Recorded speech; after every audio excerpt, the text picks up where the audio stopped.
좋은 아침입니다. 오늘은 12월 23일 월요일입니다. 즐겁고 감사한 하루 되시기 바랍니다. 오늘 찬양은 저들밖에 한밤중에입니다. 우리 함께 찬양하고 말씀으로 들어가십시다.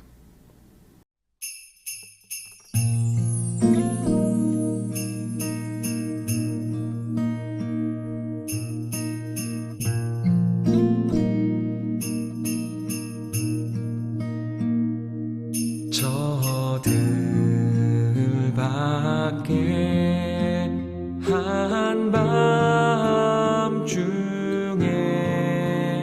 양틈에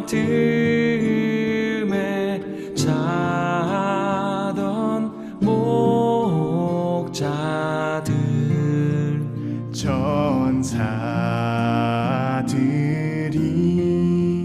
전하여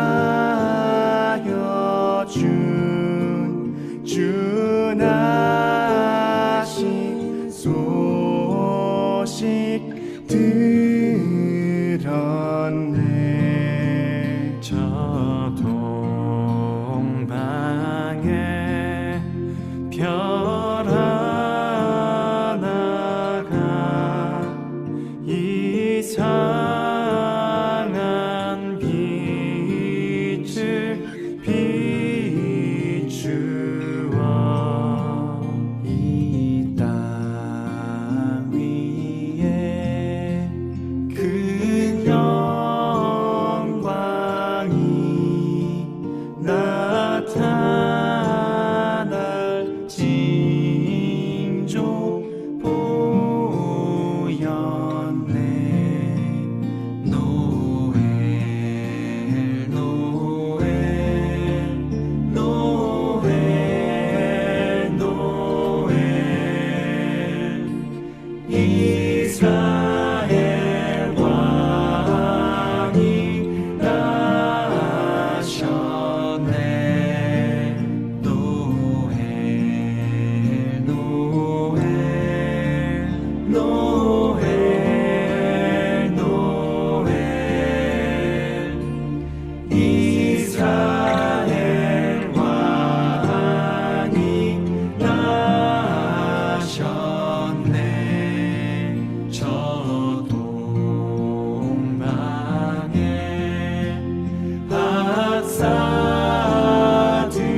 박사들이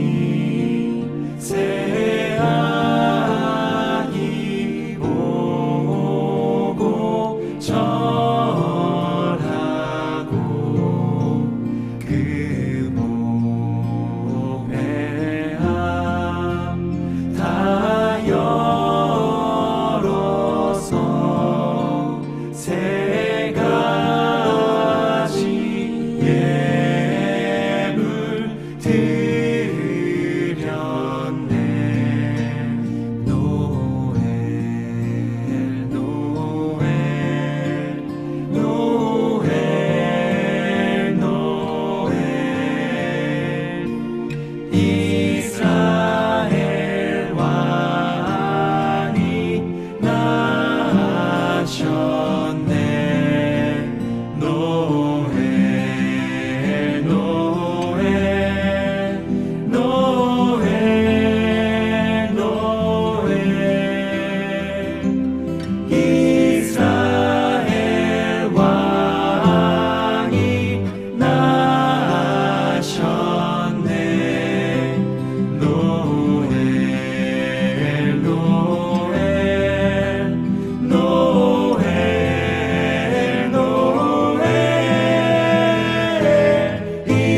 이스라엘 왕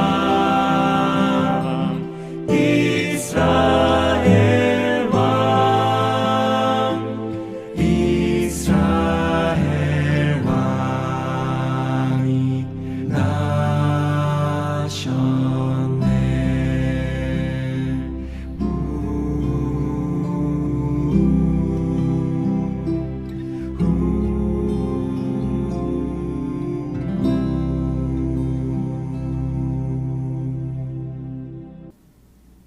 네, 시편 말씀 들어왔고요. 시편 111편 내일은 112편 이렇게 말씀을 보도록 하겠습니다. 오늘과 내일 묵상할 시는요. 그 히브리어 알파벳을 기준으로 알파벳 순서들을 알파벳을 하나씩 나열하고 나열한 알파벳 첫 글자를 가지고 문장을 만들어가는 그런 형태의 시입니다. 성경에 뭐 이런 시편들이 좀 있고요. 111편과 112편은 보통 서로 보완적이다 이런 표현을 쓰는데 이게 무슨 말인가 하면 내용이 좀 겹치는 부분들이 있고 또 한쪽에 그 좀 강조된 것이 저쪽에서 좀 약화되고 저쪽에서 약화된 게 이쪽에 좀 강조되고 이런 식으로 서로 비슷한 내용들을 나열을 하면서 이게 조금 더 강조해가는 그런 의미의 시편이다라고 이제 평가가 되죠. 그래서 그 111편 오늘 말씀에서는 주로 이미 계시된 하나님의 성품을 우리가 보게 될 겁니다. 아마 찾으시면서 묵상하시면서 성품을 잘 찾아가신다면 좋을 거라고 생각하고요.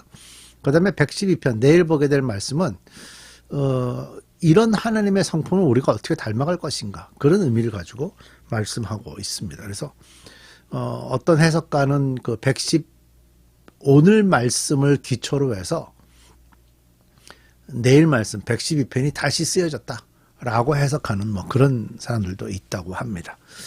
오늘은 우리가 하나님의 성품을 좀 묵상하는 데 집중하면서 말씀을 보시면 좋을 것 같습니다. 1절 할렐루야. 자, 우리가 할렐루야로 시작을 합니다. 하나님을 찬양하자. 하나님을 높이세. 뭐 이런 의미의 단어죠. 할렐루야. 뭐 요즘에 교회에서 워낙에 할렐루야를 뭐 그 목사님들이 강단에 나와서 시작할 때도 할렐루야 하고 시작하는데 글쎄요. 그게 성경적이라고 생각이 되지는 않습니다. 전. 하지만 이제 뭐 그런 식으로 많이 사용을 하죠. 그러면서 오히려 그 값이 좀 떨어졌다고 그래야 되나요? 그런 의미가 좀 있습니다. 내가 온 마음을 다 기울여 정직한 사람의 모임과 회중 가운데서 주님께 감사를 드리겠다. 가운데 부분 빼고요. 내가 온 마음을 다 기울여 주님께 감사를 드리겠다. 할렐루야. 하나님을 찬양합니다. 제가 온 마음을 다 기울여서 하나님께 감사를 드리겠습니다. 라고 표현하는 거죠. 근데 이제 이 감사, 주로 이 감사를 어디서 표현하냐? 정직한 사람의 모임과 회중 가운데서. 정직한 사람의 모임과 회중 가운데서. 그러니까 셀그룹 같은 소그룹도 포함이 되고 회중이라는 말은 좀 큰 그룹을 일반적으로 얘기하죠. 그래서 전체가 모이는 어떤 모임 가운데서. 결국 이건 뭡니까? 예배입니다. 그래서 개인적인 고백으로 지금 표현을 하고 있다기보다는 공동체가 함께하는 예배를 통해서 할렐루야 하나님을 찬양하세 하면서 하나님을 찬양하고 거기에 감사의 표현을 하고 싶습니다. 하겠습니다. 그런 의지의 표현입니다. 사실 우리가 기도할 때 저는 이 표현이 참 좋다고 생각하는데 주님께 감사를 드리겠다. 우리가 주님께 감사를 드리게 해 주옵소서 라는 표현보다는 그건 다 하나님이 해달라는 거죠. 주님께 감사를 드리겠다. 이 말은 뭐죠? 내가 감사를 드리겠습니다. 하나님 보고 이렇게 해주세요. 저렇게 해주세요. 그런 표현이 없죠. 바람직한 기도는 주님께 감사를 드리겠다. 제가 하나님께 감사를 드립니다. 이런 표현이 훨씬 더 제대로 된 감사, 제대로 된 신앙인의 모습이라고 봐야죠. 성경에서 굉장히 중요하게 보는 게 회중, 공동체 안에서 함께 예배를 통해서 하나님을 찬양하고 하나님께 감사를 올리는 것을 굉장히 중요하게 봅니다. 그래서 111편 1절에서도 그렇게 표현하고요. 자, 2절, 3절 읽으면서 하나님이 어떤 분이신지를 좀 볼 수 있는데 주께서 하시는 일들은 참으로 훌륭하시니 그 일을 보고 기뻐하는 사람들이 모두 그 일을 깊이 연구하는구나. 주님이 하신 일은 장엄하고 영광스러우며 그의 의로우심은 영원하다. 그 하신 기이한 일들을 사람들에게 기억나게 하게 하셨으니 주님은 은혜로우시며 긍휼이 많으시다. 하나님 하시는 일이 워낙에 훌륭해서 많은 사람들이 그 훌륭한 그 일들을 깊이 연구한다고 번역을 했죠. 이 표현이 이제 이전 성경에서는 기린다 라는 표현을 했어요. 그 기린다라는 표현은 그 이렇게 높여서 기억한다. 그런 의미로 표현이 되죠. 그래서 이렇게 상당히 그 기린다는 표현은 뭐 사람들과 관계 속에서 일어나는 거를 기린다고 그럴 경우는 그 사람이 굉장히 훌륭한 사람이거나 존경받을 만한 사람인 경우나 그런 경우는 우리가 기린다라는 표현을 쓰지만 일반적으로는 사람에게 쓰기보다는 신에게 사용을 해야 되는 거죠. 그러니까 하나님 하시는 일들이 워낙에 훌륭하시기 때문에 우리는 그분 하시는 일을 찬양하면서 내가 기억하고 공부하겠다. 그런 의미를 표현하는 거죠. 그래서 그 하나님이 하신 훌륭한 일이 뭐냐? 장엄, 영광, 의로우심은 영원하다. 장엄, 영광, 의로우심은 영원하다. 그 다음에 하신 일들을 사람들이 기억하도록 하나님께서 우리에게 기억을 이렇게 심어주시고, 그러기 때문에 주님은 은혜로우시고요, 긍휼이 많으시다. 저는 이 표현이 좀 4절 말씀이 굉장히 중요하다고 생각하는 것 중에 하나가, 우리가 신앙생활 할 때 하나님께서 나에게 어떻게 하셨는가, 그거를 내가 잘 기억하고, 그거를 내가 이렇게 그 삶으로 표현할 수 있다면 그 사람이 신앙생활을 잘하는 거거든요. 그래서 하나님께서 우리에게 기억력을 주시고 더 스마트하게 만들어 주시고 우리가 기억하려고 애쓰고 노력하게 하시고, 그렇게 하신다면 그것이 하나님과 나와 가까워지는 것이기 때문에 결과적으로 은혜로우시며 긍휼이 많으시다라고 표현할 수 있어요. 왜? 긍휼이란 말은 미래를 보는 거죠. 지금 내가 기억하지 못하고 하나님에 대해서 잘 모르는 사람이지만 곧 나중에는 그 긍휼을 내가 그렇게 변화될 것을 기대하는 마음으로 하나님이 우리를 보시는 거니까 그게 긍휼인 거죠. 그래서 하나님이 우리가 하나님을 기억할 수 있고 하나님의 훌륭한 일들을 공부하고 연구할 수 있도록 만들어 주신 것이 큰 은혜고, 또 우리의 미래는 그러기 때문에 변화되어서 더 하나님과 가까이 가게 될 것이다. 그런 표현들을 하고 있는 겁니다. 자, 그 다음 5절입니다. 주님은 당신을 두려워하는 사람들에게는 먹을 거리를 주시고 당신이 맺으신 언약은 영원토록 기억하신다. 당신의 백성에게 하신 일, 곧 민족의 유산을 그들에게 주신 일로 당신의 능력을 알리셨다. 하나님이 하시는 일들은 신실하심입니다. 영원토록 기억하시는 거니까 신실하심. 이미 그 유다 백성들은 히브리 백성으로 애굽에서 나올 때부터 시작을 해가지고 하나님 하신 많은 일들을 저들이 경험했어요. 결국 하나님의 능력이 얼마나 큰지를 알죠. 그리고 하나님은 그 말씀하신 거를 계속해서 지키시고 계시다 하는 것도 그들이 알죠. 그러니까 하나님은 신실하시고요. 그 신실하다는 표현은 7절 8절에서 이렇게 표현합니다. 손수하신 일들은 진실하고 공의로우며 주님이 지시하신 법은 모두 믿을 수 있다. 진실하고 공의로우며 그 일들은 영원토록 흔들리는 일이 없으니 진실과 정직으로 제정되었다. 진실, 정직, 공의 이런 단어들이 나오죠. 하나님의 성품의 기본입니다. 하나님은 한번 말씀하시면 반드시 그대로 이루시고요. 하나님이 계획하신 건 그대로 이루어집니다. 그러니까 우리가 기억해야 될 것은 하나님은 한번 약속하신 것은 이루신 분이기 때문에 우리가 그 하나님 앞에 얼마나 진실되게 계속해서 나아가느냐, 거기에 달려있다는 겁니다. 그러면서 그 맨 8절에 보면 진실과 정직으로 제정되었다 이렇게 됐죠. 제정되었다. 그러니까 하나님이 하시는 일들은 진실과 정직을 바탕으로 해서 세워진 거예요. 그렇기 때문에 그 하나님 하시는 일들이 훌륭하고 그 하나님 하시는 일들을 우리가 기억해야 되고, 또 계속해서 기억하다 보니까 기억할 수 있도록 하나님이 우리에게 은혜를 베풀어 주셔서 결과적으로 우리가 하나님과 더 가까워진 사람들이 되고 그런 은혜들을 누릴 수가 있는 겁니다. 자, 9절 보세요. 당신의 백성에게 구원의 성령을 베푸시고 그 언약을 영원히 지키도록 명하셨으니 그 이름이 거룩하고 두렵다. 두렵다고 번역된 말은 이전 성경에는 경외한다 이런 의미로 번역이 됐죠.